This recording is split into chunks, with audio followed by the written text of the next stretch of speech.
Selamat berjumpa kembali adik-adik dalam mata kuliah manajemen koperasi. Nah, pertemuan kita kali ini merupakan pertemuan yang ketiga, yang mana pertemuan keduanya sudah saya sampaikan materi kuliahnya di video sebelumnya yang sudah saya kirimkan kepada adik-adik.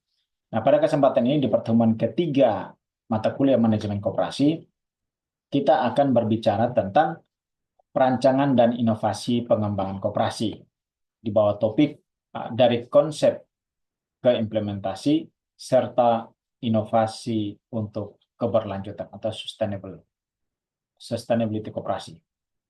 Nah, tujuan kita pada pembelajaran kita kali ini ada tiga yang hendak kita capai, yaitu yang pertama, adik-adik mampu untuk mendefinisikan perancangan koperasi secara uh, komprehensif atau secara holistik, secara menyeluruh, baik itu aspek hukum, aspek operasional, dan juga aspek strategis. Itu tujuan pertama yang diharapkan untuk dicapai oleh adik-adik. Yang kedua, adik-adik mampu untuk menguraikan fase-fase atau tahapan-tahapan perancangan koperasi beserta tantangan dan solusi di setiap tahapannya. Dan yang terakhir, adik-adik mampu untuk merancang strategi inovasi untuk pengembangan koperasi yang adaptif terhadap dinamika pasar dan teknologi. Karena kita tahu bahwa pasar itu dia selalu bergerak, dinamis, tidak ada pasar yang tetap. Demikian juga halnya dengan teknologi. Dia selalu mengalami perkembangan dari waktu ke waktu. Seturut perkembangan kemampuan intelektual manusia untuk menciptakan sesuatu. Nah, eh, untuk gambaran umum materi kita pada hari ini, pada kesempatan ini, itu saya mencoba untuk mulai menjelaskan secara singkat latar belakang perancangan koperasi. Itu bahwa koperasi itu merupakan bentuk usaha kolektif yang menggunakan atau yang berdasarkan prinsip kekeluargaan dan demokrasi ekonomi.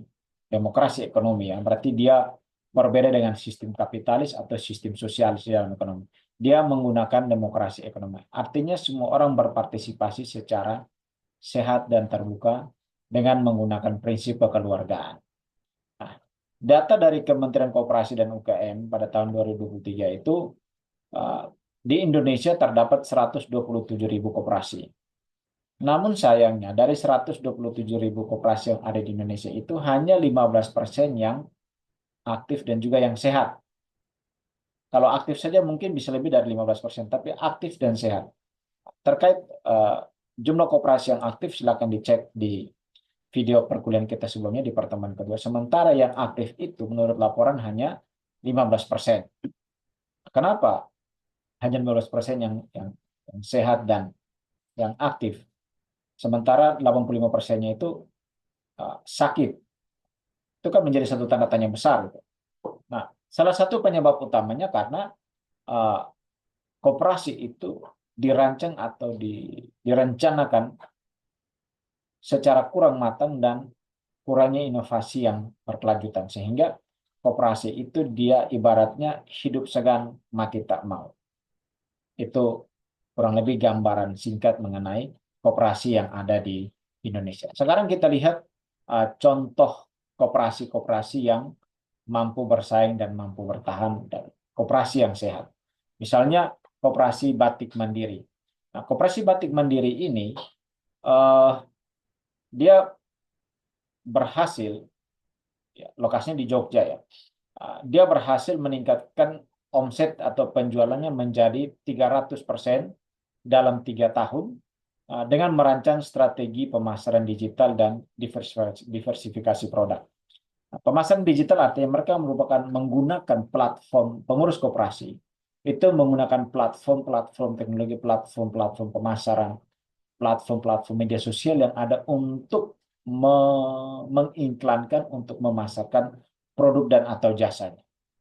Jadi mereka tidak lagi secara offline, maka sudah jualannya secara online menggunakan aplikasi teknologi yang ada. Nah, karena itu otomatis banyak orang yang mampu mengakses terhadap informasi mengenai layanan produk dan jasa yang tersedia. Dan itu memberikan mereka potensi untuk menjual omset menjadi lebih banyak lagi.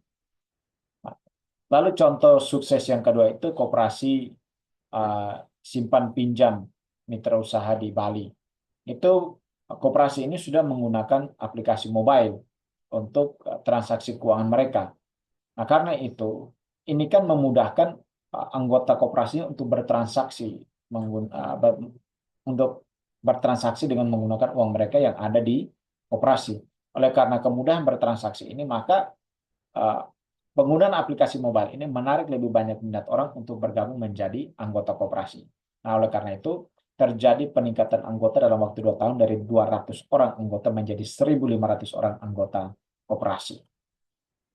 Nah, apa relevansinya berbicara tentang perancangan dan pengembangan koperasi yang sustainable dengan adik-adik sekalian? Ada dua relevansi, dua hubungan.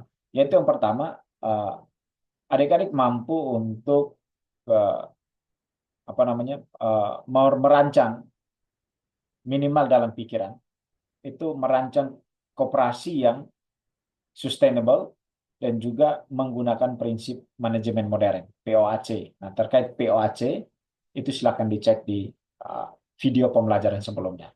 Dan yang kedua berkaitan dengan dunia kerja itu uh, profesi-profesi seperti konsultan koperasi, manajer UMKM untuk usaha kecil dan menengah, dan juga pengembang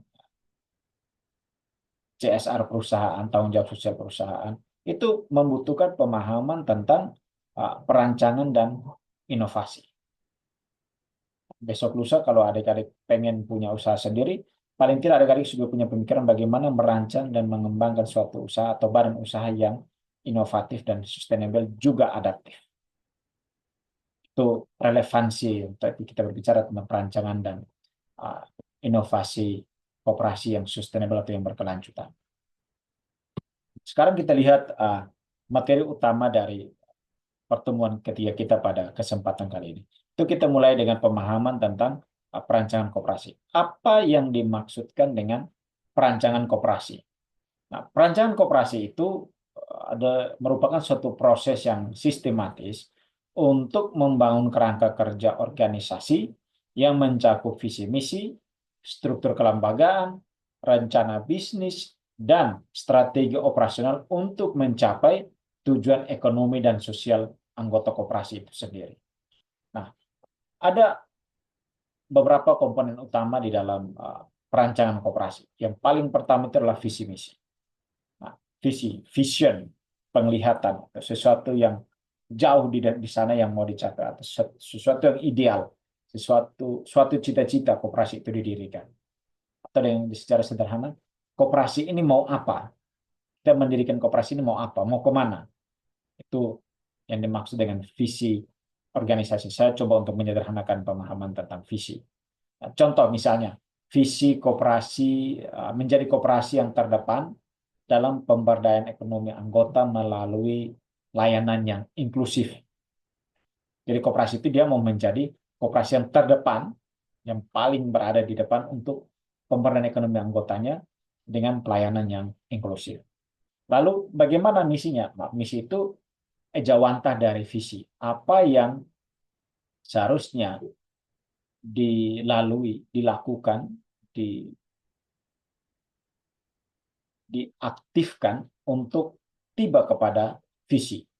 Ya, misalnya misi sederhana itu adalah menjadi koperasi, menyediakan akses layanan pinjaman yang berbunga rendah kepada anggota-anggotanya, lalu memberikan pelatihan kewirausahaan dan juga pemasaran produk anggota. Itu misinya. Karena kan terdepan melayani anggota secara inklusif. Maka misinya adalah berbunga rendah supaya makin banyak anggota yang pinjam, lalu memberikan pelatihan kewirausahaan, ini misinya supaya anggotanya itu bisa berwirausaha, memiliki penghasilan sendiri, dan juga koperasi itu membantu untuk memasarkan produk anggota-anggotanya. Ini kan sesuatu yang baik untuk ekonomi yang berdasarkan prinsip kekeluargaan. Nah, sekarang kita lihat struktur organisasi. Nah, Struktur organisasi koperasi itu dia ada 3 ya minimal. Ada pengurus, ada pengawas, dan juga ada anggota. Nah, pengurus itu mereka tugas utama mereka itu adalah menjalankan operasional harian. Mereka menjalankan usaha koperasi itu setiap hari. Itu tugasnya pengurus. Lalu selain pengurus ada pengawas. Nah, fungsi pengawas ini adalah mengawasi, fungsi pengawasan. Mereka melihat, mengawasi kerjanya pengurus ini agar kerja mereka itu sesuai dengan koridor, sesuai dengan SOP, sesuai dengan pembagian kerja yang sudah uh, ditetapkan di dalam koperasi itu sendiri. Jangan sampai nanti pengurus ini mereka menjalankan usaha koperasi itu di luar dari ketentuan-ketentuan yang sudah ditetapkan. Nah, inilah fungsi pengawas koperasi. Nah, yang terakhir itu anggota. Nah, anggota ini kan merupakan pemilik sekaligus pengguna layanan koperasi. Mereka memainkan peranan penting antara hidup dan matinya koperasi. Jadi pengurus ini hanya ibaratnya orang-orang yang bertanggung jawab terhadap operasional harian. Sementara yang bertanggung jawab terhadap hidup atau matinya koperasi ini adalah anggota itu sendiri. Termasuk pengurus juga adalah anggota koperasi itu sendiri. Semuanya mengambil bagian di dalam kerja sistem koperasi. Itu terkait struktur koperasi. Sekarang kita lihat mengenai rencana bisnis. Nah, untuk rencana bisnis itu ada dua hal yang perlu direncanakan dalam rencana bisnis. Untuk menetapkan rencana bisnis. Yang pertama itu harus mampu untuk menganalisis pasar. Analisis pasar ini yang paling pertama untuk diidentifikasi adalah apa yang pasar butuhkan. Atau dengan kata lain, dalam konteks koperasi, apa yang anggota koperasi itu butuhkan. Nah, terkait apa yang menjadi kebutuhan anggota koperasi itu kan harus dianalisis dulu. Ini ada fenomenanya, fenomena itu kemudian dianalisis untuk ditemukan data atau fakta bahwa si A butuh A, si B butuh B, si C butuh C. Atau secara mayoritas keseluruhan anggota atau pasar koperasi mereka butuh apa, produk apa, atau jasa apa. Contoh nih, petani misalnya butuh akses ke pupuk yang murah. Karena mereka butuh sumber daya pupuk untuk menyuburkan tanaman mereka. Itu contoh. Lalu yang kedua, harus ada proyeksi keuangan. Misalnya, target penjualan itu 500 juta per tahun dengan margin laba sebesar 15%. Ini kan harus diproyeksikan, harus dipikirkan, harus direncanakan. Kita mau penjualan berapa besar, berapa banyak. Dari penjualan itu kita punya target keuntungan berapa besar. Itu yang dimaksud dengan rencana bisnis. Jadi ya selalu ada analisis pasar dan juga proyeksi keuntungan. Sekarang kita lihat fase perancangan koperasi. Ada beberapa tahapan terkait perancangan koperasi. Kurang lebih ada 5 tahap. Tahap yang pertama itu adalah identifikasi kebutuhan. Nah, di dalam identifikasi kebutuhan, langkah operasional yang dilakukan adalah yang pertama, survei kebutuhan anggota. Kita mau mengidentifikasi kebutuhan pasar, kebutuhan anggota ya, kita harus survei dulu. Anggota butuh apa? Siapa butuh apa? Lalu, selain apa atau siapa butuh apa, ada juga analisis mengenai potensi apa yang akan dibutuhkan juga. Jadi, saya mau minum, saya butuh gelas dan air minum. Selain itu, karena saya butuh minum, saya butuh gelas dan air minum, mungkin saya butuh botol minum juga. Ini kan namanya potensi pasar. Jadi makanya untuk mengetahui hal itu kan bisa dilakukan atau bisa diketahui dengan survei. Kalau tidak ada survei, bagaimana kita bisa tahu kebutuhan anggota koperasi itu seperti apa? Contoh, misalnya Koperasi Tani Sejahtera. Itu pengurusnya menemukan bahwa anggota membutuhkan akses ke pasar ekspor. Bagaimana mereka bisa tahu bahwa anggotanya butuh akses ke pasar? Ya, karena mereka melakukan survei terhadap anggota-anggotanya. Makanya mereka bisa tahu bahwa, oh ternyata anggota saya ini butuh akses ke pasar ekspor. Kira-kira tantangan apa yang dihadapi dalam tahapan identifikasi kebutuhan? Ya, salah satu masalahnya atau tantangannya berupa kurangnya uh, partisipasi anggota pada saat melakukan survei. Ada yang acuh tak acuh, ada yang cuek, ada yang sibuk, ya macam-macam lah orang punya alasan. Solusinya apa yang ditawarkan untuk tantangan seperti ini? Solusinya adalah pengurus harus rajin untuk sosialisasi manfaat koperasi melalui pertemuan-pertemuan yang dilakukan secara rutin. Itu fase yang pertama. Nah, fase yang kedua terkait dengan fase perencanaan. Nah, untuk fase perencanaan ini, langkah operasionalnya itu adalah menyusun AD atau ART. ART yang dimaksudkan dengan AD ART ini adalah anggaran dasar atau anggaran rumah tangga.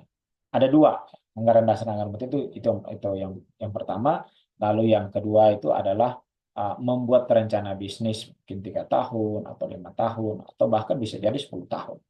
Jadi menyusun ADART dan juga menyusun rencana bisnis. Itu bagian dari perencanaan. Nah, untuk menyusun ADART atau rencana bisnis selama 3 sampai 5 tahun ini, contoh apa yang bisa dipakai di sini? Misalnya kita ambil contoh koperasi bina usaha. Koperasi bina usaha itu mereka merancang program berupa pelatihan digital marketing untuk UMKM.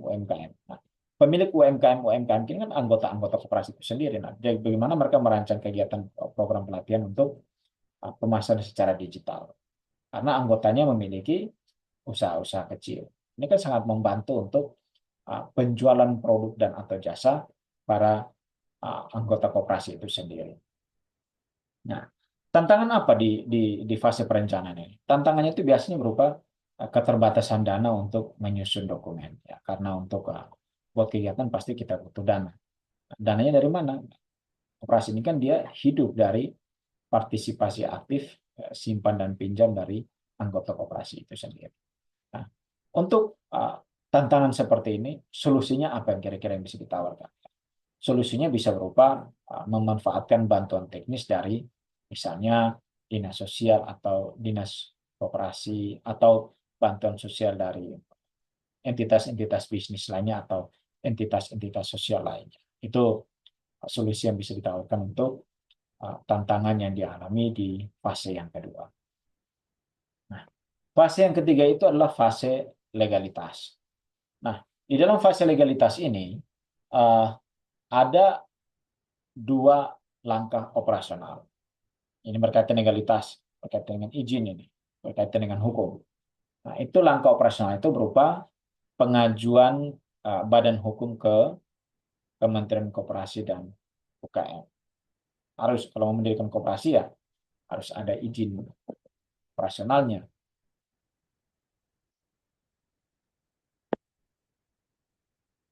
Dan yang kedua itu adalah berkaitan dengan fase legalitas itu ada izin operasional. Contoh, misalnya Koperasi Mandiri Jaya, mereka punya SK itu nomor 123/2023 setelah melengkapi syarat administrasi. Biasanya di fase yang ketiga ini tantangan yang terjadi itu adalah berbelitnya birokrasi. Jadi untuk urus izin koperasi baik itu badan hukum maupun izin operasi itu harus ke sini, harus ke sana, harus ke sini, harus ke situ, kurang ini, kurang itu tantangannya. Berbelitnya. Memang ya, kita semua tahu sistem administrasi di Indonesia itu berbelit. Ya, semoga ke depan tidak berbelit lagi. Lalu apa namanya? Solusi apa yang bisa kita tawarkan untuk tantangan ini? Nah, solusinya adalah ini hanya tawaran. Itu kiranya koperasi itu membentuk tim khusus untuk bertugas mengurusi izin pemerintah. Tim khusus supaya pengurus tetap melaksanakan operasional koperasi hariannya. Sementara tim khusus itu mereka bertanggung jawab untuk pengurusan legalitas. Itu solusi yang bisa ditawarkan. Nah, fase yang keempat itu adalah fase implementasi. Nah, di dalam fase implementasi ini terdapat dua langkah operasional, yaitu yang pertama peluncuran layanan, yang kedua sosialisasi ke masyarakat. Ya, ini action ya. Kalau action berarti mesti show up, harus tunjukkan bahwa kami punya ini, kami punya itu, dan juga kepemilikan kami tentang ini, tentang itu harus ditunjukkan kepada masyarakat, harus dipasarkan, harus disosialisasikan, harus disampaikan. Supaya apa? Supaya anggota maupun calon anggota itu sadar, oh, rupanya di dalam koperasi kita itu ada A, B, C, D, dan seterusnya. Nah, itu kan butuh sosialisasi, itu kan butuh uh, penyampaian, itu kan butuh istilahnya apa ya? Pewartaan kurang lebih. Jadi butuh informasi yang disebarkan supaya orang tahu bahwa koperasi ini dia punya A, B, C, dan atau D dan seterusnya. Nah, contoh misalnya koperasi Sahabat Nelayan itu mereka membuka layanan simpan pinjam dengan bunga 1% per bulan. Itu contoh layanan. Lalu tantangan apa yang biasa terjadi di fase implementasi? Ya, salah satu tantangannya ya berupa resistensi dari rentenir tradisional. Ya, mereka pasti merasa bahwa oh ini ada kompetitor baru, ini ada pesaing baru ini bisa mengancam bisnis kita ini. Bisnis itu ya kadang terjadi konflik di lapangannya. Wajar namanya uh, persaingan bisnis. Itu biasanya seperti itu. Lalu kalau untuk tantangan seperti ini berupa resistensi atau perlawanan atau protes dari entitas bisnis jenis, solusi apa yang kita tawarkannya? Kalau ada penolakan, ada sikap resisten, ada protes, itu baiknya coba ajar untuk bekerja sama, bangun kemitraan. Engkau protes, tapi kalau saya ajak, bagaimana kita kerja sama? Yang kamu belum punya, kami lengkapi. Yang kami belum punya, kamu lengkapi dengan kamu punya produk. Itu kan simbiosis mutualisme. Kalau tidak bisa menjadi lawan, berusaha untuk menjadi sahabat atau teman. Itu solusi yang ditawarkan terhadap tantangan yang biasanya terjadi di bagian implementasi atau action. Dan yang terakhir adalah tahapan evaluasi. Di dalam tahapan evaluasi ini biasanya ada dua hal yang dilakukan, yaitu audit secara berkala, entah bulanan, per bulan, semester, atau tahunan, itu namanya evaluasi. Lalu yang kedua, revisi kembali strategi koperasi berdasarkan umpan balik dari anggota. Ya, perlu berbenah. Kalau memang dirasa ada yang kurang, ada yang salah, ada yang keliru, perlu untuk direvisi. Untuk memperbaiki strategi berdasarkan testimoni atau berdasarkan masukan dari anggota koperasi. Karena mereka yang merasakan layanan dari pengurus koperasi itu sendiri. Jadi ini hal yang penting. Nah, contoh misalnya, koperasi mitra sehat itu mereka menemukan bahwa terdapat 30% anggota tidak aktif. Dan karena mereka tidak aktif, bisa jadi kesibukan, bisa jadi ada tawaran yang menarik, lebih menarik lainnya. Koperasi itu membuat atau merancang program loyalitas. Ya, walaupun kamu tidak aktif ya, jangan tinggalkan koperasi ini. Karena hidup dan matinya koperasi ini ada di tangan anggota koperasi itu sendiri. Nah, dalam fase yang terakhir ini, tantangan apa yang biasa terjadi? Tantangannya adalah kurangnya transparansi dalam evaluasi. Ya, pengurus mungkin berusaha atau evaluator atau auditor berusaha untuk istilahnya menutup-nutupi sakit penyakit yang terjadi di dalam laporan keuangan misalnya. Untuk tetap menjaga kepercayaan anggota koperasi bahwa koperasi ini sehat dan baik-baik saja. Itu biasanya berbahaya. Nah, untuk tantangan seperti ini, kira-kira solusi apa yang ditawarkan? Solusi yang ditawarkan itu berupa melibatkan anggota dalam proses audit. Ya, masyarakat atau anggota koperasi itu harus lihat seperti apa sih hasil kerja mereka selama 1 bulan, 3 bulan, 1 semester, 1 tahun. Itu perlu ada anggota supaya anggota juga tahu. Supaya tidak ada kong kali kong antara auditor dan juga pengurus. Ini penting untuk sustainability atau keberlanjutan dari koperasi itu sendiri. Sekarang kita lihat inovasi dan pengembangan koperasi.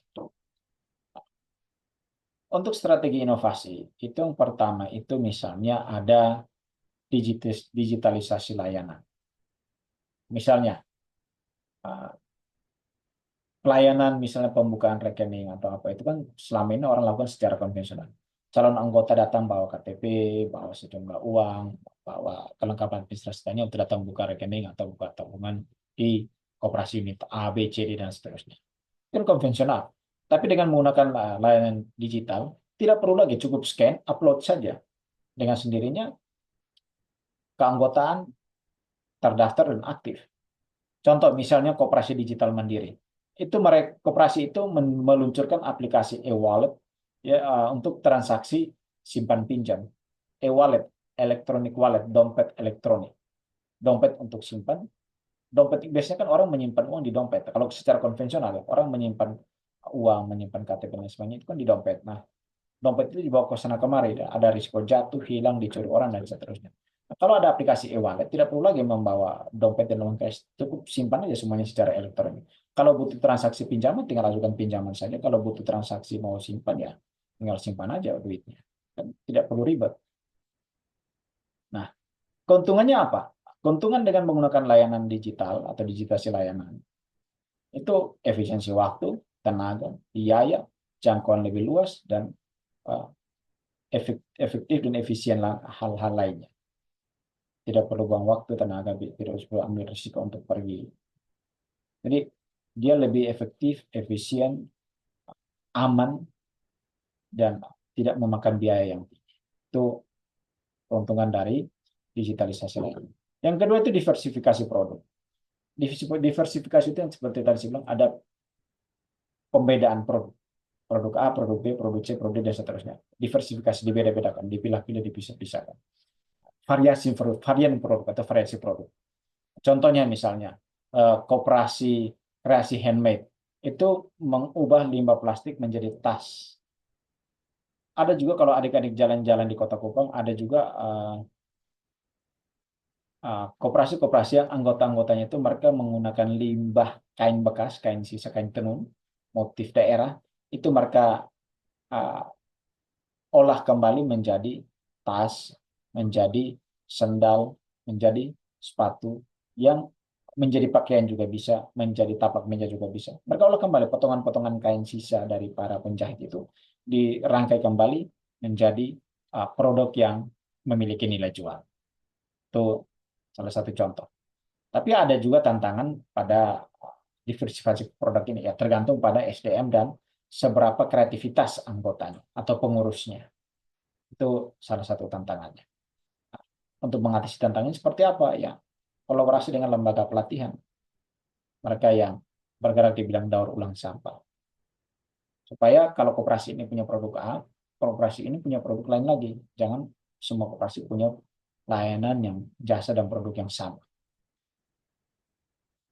Lalu yang ketiga itu namanya kolaborasi strategis. Nah, untuk kolaborasi strategis ini misalnya koperasi tani organik itu bermitra dengan Tokopedia untuk menjual produk secara online. Jadi mereka punya produk, anggota atau anggota-anggotanya itu membuat produk, lalu pemasarannya itu mereka kerjasama dengan Tokopedia atau mungkin lihat Shopee atau Bukalapak ya. Ini tolong kita kerjasama, tolong produk-produk kami itu dipasarkan atau dijual untuk memudahkan proses penjualan. Karena mungkin kami belum punya aplikasi penjualan sendiri. Bisa seperti itu. Manfaatnya apa ya? Dengan menggunakan atau dengan bekerja sama dengan pasar-pasar online, itu kan memungkinkan atau meningkatkan potensi penjualan pabrik, penjualan koperasi secara lebih besar ke seluruh daerah secara lebih terjangkau. Kerjasama juga dengan apa namanya, jasa pengiriman. Tapi kalau sudah kerjasama dengan macam Tokopedia, Shopee, itu kan mereka sudah otomatis kerjasama dengan jasa pengiriman seperti Pos dan Giro, JNT, JNE, uh, apalagi Tiki dan seterusnya. Nah, studi terbaru dari uh, Sularso, seorang peneliti tahun 2023 yang lalu, itu uh, menemukan bahwa koperasi yang mengadopsi teknologi blockchain untuk transparansi keuangan itu, mereka mengalami peningkatan kepercayaan anggota sebesar 65%. Ya, karena orang butuh berkaitan dengan uang itu, adik-adik, butuh transparansi karena uang itu selalu merupakan kepercayaan. Kalau berkaitan dengan kepercayaan, orang butuh pengetahuan. Untuk diketahui, orang butuh keterbukaan. Jadi sesuatu yang terbuka, dapat dilihat, dapat didengar, itu membangkitkan kepercayaan. Orang kalau punya kepercayaan, dia tidak akan berpindah kemana-mana. Tapi kalau dia selalu mempertanyakan dan mencurigai keuangan koperasi, mungkin akan membuat dia malas dan ragu untuk bergabung menjadi anggota koperasi. Penting untuk keuangan itu penting transparansi. Kenapa? Karena transparansi itu berkorelasi positif dengan kepercayaan. Semakin tinggi kualitas transparansi, semakin tinggi juga kepercayaan masyarakat. Berarti aman, orangnya jujur bekerja. Nah, sementara menurut laporan OJK tahun 2023 yang lalu, koperasi dengan layanan digital itu memiliki pertumbuhan anggota 3 kali lebih cepat daripada koperasi konvensional. Ya iya, karena memang jangkauannya lebih luas. Pengetahuan masyarakat lebih banyak tentang eksistensi suatu koperasi. Lalu pengetahuan tentang produk dan jasanya juga menjadi lebih banyak. Itu menarik mereka untuk bergabung menjadi anggota koperasi. Jadi penting untuk mengadopsi teknologi saat ini oleh entitas-entitas keuangan. Kita lihat studi kasus, contoh soal berupa studi kasus. Itu misalnya Koperasi Berkah Tani. Nah, latar belakang dari Koperasi Berkah Tani itu gagal ya. Koperasi ini gagal. Koperasi ini di Lampung, dia gagal mencapai target penjualan sebesar 2 ton beras organik. 2 ton saja gagal jual beras organik. Kenapa gagal ya? Strategi pemasaran bisa jadi. Nah, pertanyaan yang muncul itu bagaimana dengan analisis fee-nya, analisis fase perencanaannya. Kan ini gagal nih. Kan gagal ini kan sesuatu yang tiba-tiba langsung, bukan sesuatu yang secara tiba-tiba terjadi langsung gagal.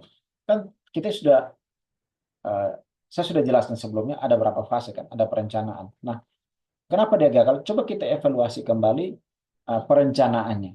Apakah perencanaannya sudah tepat? Nah, di dalam fase perencanaan bisa saja tidak ada rencana pemasaran yang jelas. Nah, 2 ton beras organik ini berapa harganya dan siapa pasarnya atau mau dijual kepada siapa? Karena kemampuan anggota atau kemampuan pasar untuk menyerap menyerap beras itu berbeda-beda.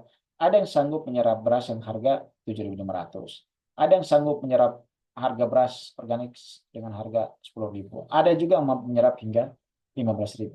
Tapi kalau dijual lebih dari itu, ya, siapa yang mau beli? Makanya bukan dilihat kegagalan yang ada, tapi kenapa terjadi kegagalan. Dilihat kembali bagaimana rencana mekanisme penjualannya. Lalu yang kedua, terkait dengan rancangan strategi inovasi untuk meningkatkan penjualan. Nah, apakah koperasi Berkah Tani yang gagal menjual beras 2 ton, itu mereka sudah berusaha untuk memasarkan melalui aplikasi pemasaran yang ada, ataukah mereka masih berusaha menjual secara konvensional, simpan aja di gudang atau di depan tempat usaha koperasi, ya di mana siapa yang lewat bisa singgah untuk beli. Nah, kalau pakai begitu sistemnya, begitu caranya, sudah selesai. Tapi kalau dijual secara online dengan tadi saya bilang kolaborasi dengan aplikasi pemasaran yang ada, pemasaran digital ya, itu kan orang banyak yang bisa, orang dari seluruh daerah yang bisa menjangkau atau menggunakan aplikasi Tokopedia, Shopee, Bukalapak dan sebagainya kan. Siapa tahu ada yang tertarik karena pemasarannya kan luas kalau menggunakan aplikasi pemasaran, e-commerce, e-marketing. Ada kemungkinan mereka belum memanfaatkan layanan digital pemasaran itu. Lalu berikut lagi kita juga uh, bisa, pengurus juga sebenarnya bisa mengajak anggota koperasi untuk rame-rame mempromosikan itu, rame-rame untuk menjual produk yang ada, supaya semakin banyak tenaga pemasaran, semakin besar jangkauan pasar, semakin besar potensi orang untuk membeli. Itu contoh kasus yang gagal. Lalu yang kedua, kita coba lihat koperasi fintech mandiri. Nah, koperasi simpan pinjam ini di Jakarta, koperasi simpan pinjam di Jakarta ini sukses meningkatkan anggota 200% setelah meluncurkan aplikasi pinjaman online dan bunganya hanya 0,5% per bulan. Kalau koperasi yang lain 1%, ini satu dia punya 0,5%, setengah persen saja per bulan. Nah, faktor apa yang berpengaruh terhadap keberhasilan inovasi digital ini? Mungkin mereka menggunakan atau mereka mengakses teknologi yang ada. Mereka memberikan suku bunga yang kompetitif atau suku bunga yang ada di bawah pasar. Ya. Karena orang ya berebutan, dan juga mereka juga mungkin mampu menjamin keamanan orang untuk bertransaksi melalui aplikasi finansial teknologi yang ada. Misalnya yang lain koperasi bunganya 1% per bulan. Kalau saya tawarkan dengan bunga 0,5%, tidak mungkin kamu tidak akan tergoda untuk pindah ke saya. Itu namanya strategi pemasaran. Tapi ada hal yang perlu mendapat perhatian bahwa ketika mengadopsi teknologi dalam layanan koperasi, itu perlu memperhatikan keamanan data dan ketergantungan pada teknologi. Di mana pengurus juga sebenarnya harus wajib mengenal anggotanya secara baik untuk menjaga kepercayaan. Sehingga kalau ada masalah, pengurusnya langsung tahu, oh ini siapa, dia tinggal di mana, orangnya seperti apa. Dia biasa lebih dekatnya dengan siapa, komunikasinya dengan siapa. Ini hal-hal yang membantu untuk mengurangi terjadinya risiko kegagalan di dalam pengembalian pinjam. Nah, untuk diskusi kelas, adik-adik, silahkan adik-adik mendiskusikan dua pertanyaan pokok ini. Silakan bentuk kelompok dan dibuatkan diskusi dengan dua pertanyaan utama. Yaitu pertanyaan pertama, bagaimana caranya mengatasi resistensi anggota terhadap perubahan dari sistem tradisional ke sistem digital, dari sistem koperasi konvensional ke koperasi digital. Pertama, karena kan kalau khususnya misalnya untuk para orang tua, bukan maksud saya bahwa orang tua gaptek, tapi bahwa perkembangan teknologi itu kan baru terjadi pada tahun 2090-an sampai 2000-an ke sini kan. Sementara mereka yang sudah memasuki usia 50-an ke atas, 40-an ke atas kan belum atau tidak mengalami masa itu. Bagaimana caranya kalau orang tua ini menolak perubahan, transformasi layanan dari layanan konvensional ke layanan digital? Bagaimana kalau mereka menolak? Bagaimana solusinya untuk mereka? Lalu yang kedua, pertanyaan untuk diskusi, apa peran pemerintah itu dalam mendukung inovasi koperasi di daerah-daerah tertinggal, seperti di kita, NTT. Peran pemerintah dalam mendukung koperasi di daerah itu seperti apa? Silakan didiskusikan.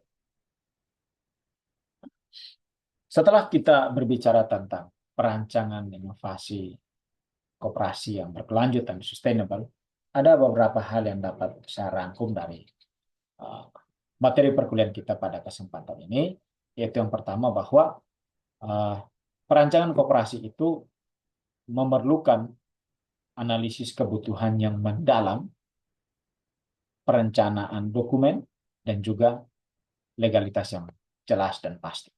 Itu yang pertama. Yang kedua, fase implementasi itu dia harus didukung oleh sosialisasi aktif dan juga mitigasi risiko. Misalnya penolakan dari masyarakat atau penolakan dari anggota atau penolakan dari entitas sejenis. Itu yang kedua. Yang ketiga, eh, inovasi teknologi atau inovasi yang berbasis teknologi, diversifikasi produk, dan juga kolaborasi itu merupakan kunci untuk adaptasi koperasi pada saat ini. Jadi koperasi yang tetap mempertahankan sistem konvensional, sistem lama, pasti akan macet. Dia tidak akan bertumbuh dan berkembang luas karena dia menggunakan sistem konvensional. Sementara koperasi lain sudah menggunakan teknologi yang ada. Dan yang terakhir, itu harus ada evaluasi berkala untuk memastikan bahwa koperasi kita baik-baik saja. Harus ada evaluasi. Evaluasi untuk memastikan pertumbuhan dan perkembangan dari koperasi kita saat ini. Bagaimana kondisinya? Bagaimana pelayanan koperasi terhadap anggota-anggotanya itu sendiri. Jadi sekian adik-adik perkuliahan kita pada kesempatan ini. Sampai jumpa lagi di pertemuan selanjutnya, yakni pertemuan 4.